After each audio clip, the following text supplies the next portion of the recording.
சொர்க்கம் என்பது நமக்கு சுத்தம் உள்ள வீடுதான்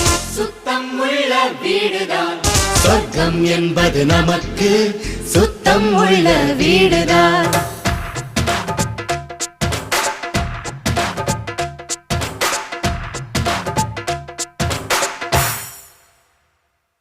சொர்க்கம் என்பது நமக்கு